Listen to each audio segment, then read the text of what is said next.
India गठबंधन को पड़ी ओवैसी और मायावती की सख्त जरूरत। क्या आगे आएंगे ओवैसी और मायावती या फिर देंगे एक बार फिर से बड़ा झटका? जी हाँ दोस्तों, आपको बताएं कि बिहार में घोषित 5 राज्यसभा सीटों के चुनाव को लेकर सियासी हलचल तेज हो चुकी है। और इसी बीच विपक्षी महागठबंधन ने कहा कि वो एक सीट जीतने के लिए ऑल इंडिया मजलिस इत्तेहादुल मुस्लिमीन और बहुजन समाज पार्टी के समर्थन पर भरोसा कर रहा है। हालांकि इन दलों के साथ में उसका अब तक कोई भी औपचारिक गठबंधन नहीं है। आरजेडी के नेतृत्व वाले महागठबंधन में Congress, Bharatiya communist party, liberation, मार्क्सवाद कम्युनिस्ट पार्टी और इंडिया इंक्लूसिव पार्टी शामिल हैं।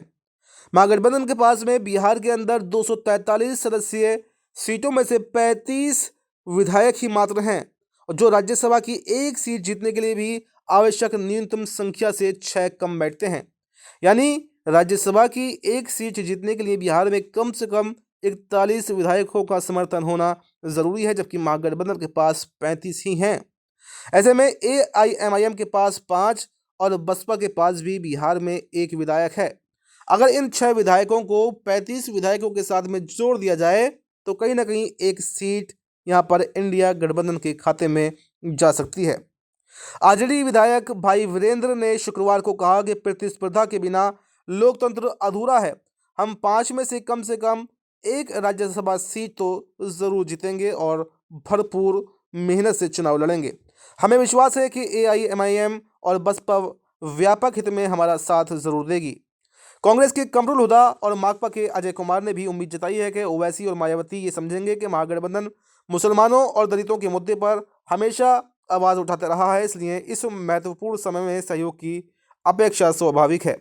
हालांकि AIMIM के प्रदेश अध्यक्ष अख्तरुल ईमान ने संकेत दिया है कि उनकी पार्टी केवल समर्थन देने तक सीमित नहीं रहना चाहती है। उन्होंने कहा कि पार्टी से ही समर्थन की उम्मीद आखिर क्यों की जा रही है, अन्य दल भी तो हमारे उम्मीदवार का समर्थन कर सकते हैं।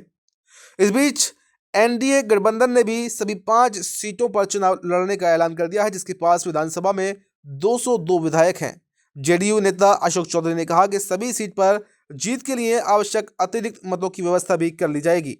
सूत्रों के अनुसार आपको बताएं कि 2 सीटों पर JDU पहले से बरकरार है और इस बार भी 2 सीटें उसके खाते में जाने की पूरी उम्मीद है, जबकि 2 सीटें बीजेपी अपने उम्मीदवार उतार सकती है। 5 सीटें कुल मिलाकर हैं और एक सीट यहाँ पर चिराग पासवान की पार्टी यानी कि लोक जनशक्ति पार्टी को मिलने की संभावना भी जताई जा रही है।